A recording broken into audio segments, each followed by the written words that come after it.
Welcome, everybody. Today, first session of the podcast, the Ocular Insider. I'm very happy to have a kickoff meeting with one of my good friends, I have to name it, and also our very good customer, Dr. Rahil Choudhary from India, from I7 Hospital, very famous Indian doctor. I'm always surprised by this world record holder in a LASIK contura implantation and the surgeries done in 1 day. That I hope that we could do something for us as well. Definitely. And also, he's very famous as a young ophthalmologist, still very young. It's so my first question would be a little bit on you, Rahil, if I can call you Rahil. Yes, Peter, definitely. Rahil. Yes. So anyway, my name is Peter Baranovic. I'm a commercial director of ESW Vision. We are the group of Eswin, and and today we have our first podcast, as I announced, will be hopefully more coming. Yeah. And Rahil will be holding in this nice event of APAO in India another two podcasts. We will be next one will be tomorrow and next in Saturday. Yes. So as this the first one, I would like to introduce Rahil. So Rahil, what is the passion give you through your ophthalmic experiences so far? Because I know, as I said, you are a world achieving couple of the trophies in the implantation, having a running very successful clinic, and being also, I think it must be a little bit of pressure. So tell us a little bit, what is the passion and the spirit that drive you through the ophthalmic? So thank you, Peter, for that kind introduction. And just I want to benefit my patients. That is what drives me every day. I am the second generation ophthalmologist. So my father is also an ophthalmologist, and that is what inspired me to choose this profession. Okay. I wanted to follow his footsteps. Okay. I've grown in this environment where I've seen him treating patients and how patients then considers doctor as a god when he gets a new vision and a new life. So I think that is what has inspired me. And now when I work every day and when every day I treat my patients and they give me loads of blessings, I think that is what inspires me to take my journey forward with all this passion. Yeah, I see that also in your clinic, two bodyguards standing in front of your office. And the patients are waiting quietly, and they are. I am sure that's having very full day. Let's say platform for you also the your dates when you have a 5-10 minutes for each one, but then doing the surgeries must be a challenge. No, it Yes. isn't So, it? we are catering to high volumes in our centers. Usually, the OPDs are around 400 to 500 patients in a day, and we are doing about 50 to 60 LASIK procedures every day. So, we have inclined our system, our infrastructure in a way that smoothly the volumes can be catered to, and the patient's experience and the quality of treatments is Okay. never Yep. compromised. Yeah, as you have this high volume, and this is a definitely dry eye podcast Yes. that we didn't announce it, but I want to link to this your experiences and difficulties that your patients are now dealing. What do you think are the most risk factors in this era of the telephones, screens? Absolutely. So I, being primarily a refractive and a cornea surgeon, I'm dealing with patients coming in with dry eye problems every day. And one of the reasons of dryness is, of course, the refractive procedures. So we understand all the LASIK, SMILE, silk procedures in itself is inducing dryness. Yep. Plus, also what we are seeing is that majority of the patients that are coming in with these problems are those who are long hours on mobile phone screens and computers. Okay. And we understand the science behind it, that when you are on the screen and you're focused, you are blinking less. So a normal person's blink rate is about 16 to 18 in a minute, but when you're on the screen, this blink rate reduces to 6 to 8 times a minute. Okay. So the tears which are forming, the lipids which are forming in your eye, they are not uniformly being distributed. And Right. that is one of the reasons why the incidence of dry eye is increasing, especially in those people who are long hours on the screens. So, of course, in the initial phase, we recommend them some home therapies. We advise them the 20-20-20 regimen, that every 20 minutes you take a 20-second break, you look 20 feet far, your eyes are a bit relaxed, you are blinking. Also, sometimes we recommend them to use basic lubricating over the counter medicines. And Then if we feel that the relief is not coming, then they're advised to take a professional opinion or professional help. And most of the times, the patients which are coming in, we see that they have mixed kind of dryness. Okay. So they have both the aqueous deficiency and the lipid deficiency part. So we are trying to address both the concerns. So for the aqueous deficiency, we are usually prescribing them some drops, lubricating drops, anti-inflammatory drops, sometimes mild steroids, sometimes cyclosporins. And for the lipid deficiency part, we are advising them the IRPL or IPL therapy. And with the combination of both these things, the results are coming out magical. So in almost 2 to 3 months, I'm able to give them about 70 to 80% relief in their symptoms. This is working really well. Oh, when you looking through the segment of your patients, are there any difference in between the age and the factors? Yeah, so we are seeing that the dry eye problems, we see the incidence is higher as you grow old because there are other changes also happening to the tear film of the eye. But now even younger people who are extensively on the screens, they are getting these problems at an early stage. Yeah. So ultimately, we have to understand that all these laptops, computers are toxin to your eyes. They will today or tomorrow induce some kind of dry eye symptoms. So whenever you're on the screen, you have to be slightly careful that you take regular breaks, you use lubricating drops, and if you're not finding relief, you take a professional opinion. Don't just go to any pharmacy or seek a friend's help who's suffering from the same symptoms. A professional opinion always helps better. Are you doing also for something for your LASIK and refractive patients? Like, and we know that it's creating a problems later on, Yeah. and the knowledge increase much wider in this segment. So we see that most of the refractive patients, they are free from their dry eye symptoms in about 3 to 6 months. But there are some cases that become refractory at times. So in those patients, the IRPL or IPL Okay. therapy works really well. Oh, great! I believe it's a positive way to secure the outcomes. How you would comparing the time with the during the knowledge and now what you have like 10 years ago. Yeah.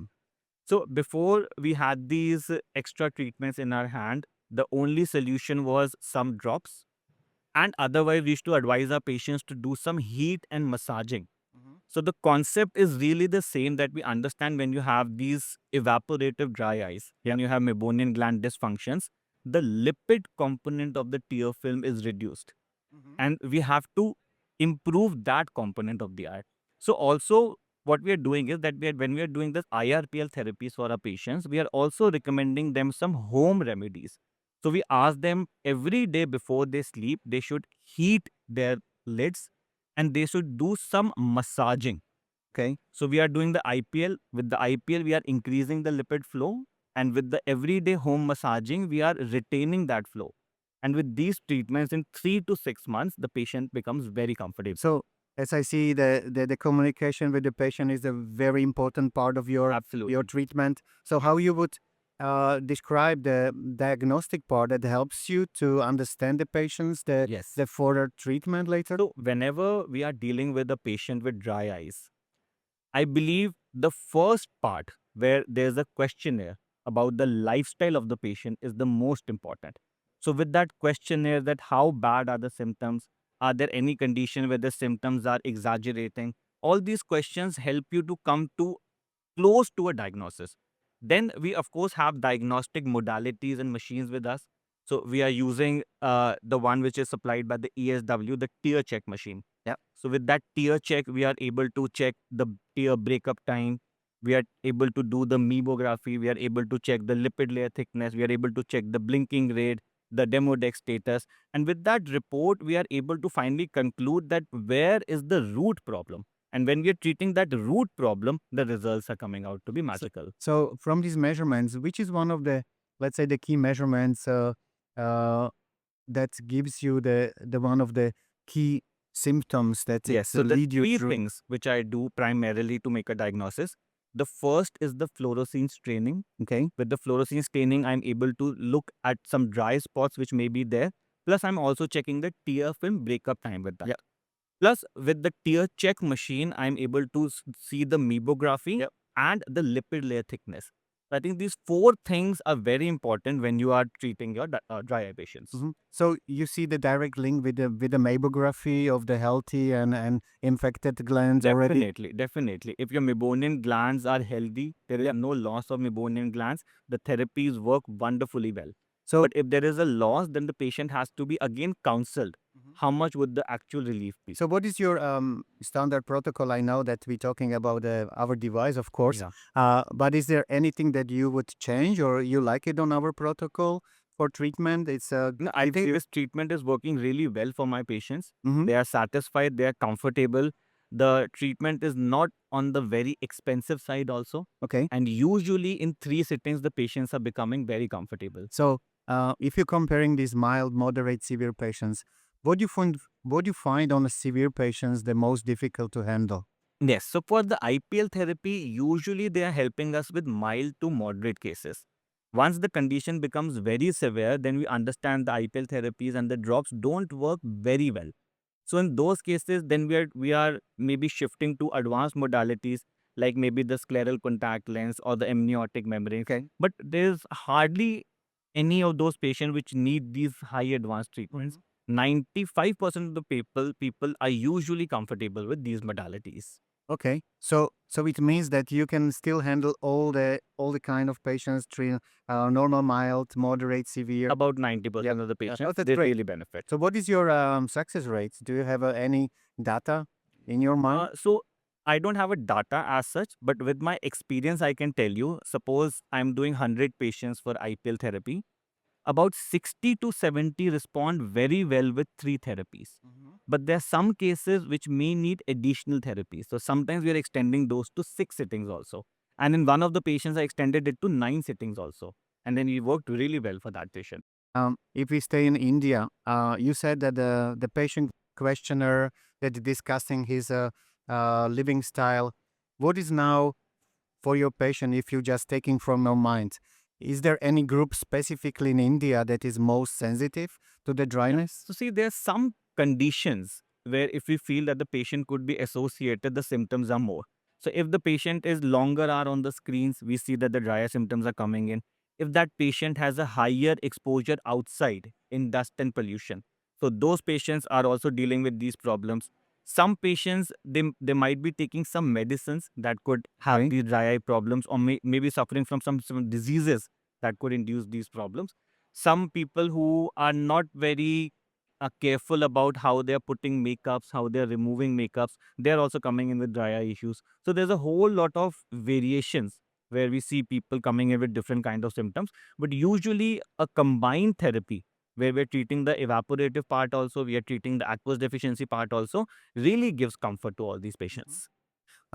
Is there anything you would miss in a right now, let's say the technical or the development in the worldwide that would change So your so I view? so now I think the IPL therapy, which was first developed to treat the dry eyes, they are now showing effectiveness in chalazion treatments also. So we have started these treatments in our hospitals, and we are seeing that even for chalazion, this is working very well. And the science is very simple that there is accumulation of the oil, and when you're doing this, the oil production increases, the flow improves. So these chalazions also can be treated. So you see the new modality of the existing IRPL therapy can give you new possibility to treat wider spectrum of the patient problems. Absolutely, yes. So what would you expect from these new trends to bring to your patient? Free from a surgery? We've been using IPL for dry eyes for quite some years now, and it has worked really well. And we expect the same results to be seen in chalazion treatments also. But because the treatment has just been launched and we have just done a handful of patients, Okay. so I feel it is too early to comment on that. But Mhm. maybe once we have about 100, 200 patients done, I'll be at a better position to maybe explain how it is working for the patients. Does you see what is the reaction of the patient? Because I hardly see them. Yeah. You are in the initiative part. So how is the reaction and specifically the satisfaction? Yeah, for Does it change the IRTL therapy is the therapy itself is very comfortable for the patient. So there is no pain, no burning sensations. Of course, we are putting those gels Okay. for extra comfort. And of course, after this therapy, we recommend that you should be using sunscreens. around the eyes. Okay. Because we know that this therapy will maybe make your skin a little sensitive to the sun, and we don't want any darkening happening. You use the sunscreen for a while, and you should be nice and happy. It's a is a clinic also visited by let's say there's some pediatric patients? Yes, pediatric patients do come in for dry eye, but IPLs usually we are doing in patients who are above 18. In pediatric ages, I haven't recommended to anybody as yet, Mhm. but and I'm really not sure about if this technology can be used in pediatric patients. So maybe I'll have to read more about it. Okay. So when I see your clinic running and you integrate it well, I'm very sure. So what is also you like on the technology like ours that it's been because it's used by your doctors, fellows who is following you. Is it helping you that those are taking care about few parts? Yes, absolutely. And plus, why do we have more confidence in the technology? Because this technology is being used around the world. It's a global phenomena. So when we have doctors from around the world, giving their opinions and sharing their results, sharing their outcomes, so that gives a lot of confidence and credibility to technology as well. Yeah, it's nice to hear that. Of course, I'm very happy that it's changed a little bit of your workflow and helping you with the high level I think patient. this is one of the most important armamentarium that somebody can have in their practice if they're dealing with dry eye patients every day. Because at the moment we really don't have any drops that can take care of the lipid component of the tear film. At the moment we only have these therapies. Yeah. And when you do that part and you improve the lipid layer, the comfort increases to a level that the patient almost becomes like a normal person. There've been a lot of discussions now about the treatment of the IRPL and IPL, and and I read very nice article that you should keep a severe patient close to you, not to skip them, leave your clinic, and keep following them with much frequently. How is your practice with those? Do you keep them closer also? Yes, severe patients, of course, you should keep them close, but even if you don't do that, the patients will are going to keep coming? come back to you by default. Sure, sure. Because this dry eye problem is such a bad problem that it really takes away the everyday comfort from your life. So, but yes, with all the new technologies coming in, the new therapies coming in, now we have more options Well, by which we can give comfort to our patients. if you compare regarding the awareness, what do you think would help a dry eye treatment and the total awareness in a population? Yes, and we see that there is lack of awareness. People, number one, don't know that there's something called as dry eyes and they're suffering from them. Plus, also, they feel that the only solution to this problem is drops and there is no other solution. So, that is where I feel that we could maybe put more efforts. The podcast that we are doing and the videos that we make regularly, that transfers the information to the last grassroots level so that they can take advantage of the newer technologies which are being launched in the world. So it reminds me that how to increase the awareness. You know that you are the world record in many. I think we should make a record for We IPL should as really well. make a record for IRPL. I would even have a name, IRPL 24. Like Le Mans 24. Yes, we look We forward. can have a IRPL No, but 24 IPL is challenge. a very good initiative here at APAO. It's an international conference, and we are recording this podcast. And of course, the podcast will go So at I will invite the customers to you to visit you to make this definitely challenge. most welcome. So what would be the number that you would can imagine you can do a day? 100? The IPL therapies, Yeah. probably we can do more than that. Yeah, it's right because with our system it takes maximum 5 minutes. Yeah, 5 to 10 maximum. minutes max. So I can imagine that you will create like a crew. Definitely, I believe we can do that. Looks like a possibility. So In India, especially, I think we can do that with the advantage of population. yeah, great, Rahil. So is there anything that I should miss in my questions, or you want to mention? I think before we conclude this podcast, I would want to maybe reiterate and highlight this fact that the initial questionnaire that you do with your patients is the most important thing because that can give you insights about the lifestyle of the patient and then you can come really close to your diagnosis. Of course, you have all these tear checks and other lippy view and all these things to check dry eyes, but really when you sit and talk to your patients and try to understand the problem, now you can really help him out with all. So it means that if you are able to give your patient your time, Yes, yes. they will appreciate it. It takes 5 minutes of your chair time, but then it really helps you to plan your patient's treatments effectively. So, what would you recommend to the new beginners or starters with a dry eye, more modality patient management? What would be your advice to Well, them? I would want to say that the technology has been here for many years now, and the technology has stood the test of time. We use this every day. We see our patients benefiting and going satisfied every day. So there is no harm incorporating this extra tool to give benefits to your patients. Oh, that's great. And I see like you didn't see any obstacles to start something. No, absolutely not. Your team is amazing. Yeah. They came in, they trained me for 2 days, and I was good to start. Great to hear that. I'm very happy that we are able to create this support. I Yes. think it was very interesting. I'm very happy to start with you. Yes. So tomorrow we will have a new session, and I think you will be moderating with a doctor from Egypt, Yeah. Ashraf Armia. Yes. Yeah. So today was more of a general introduction Yeah. about what we are planning.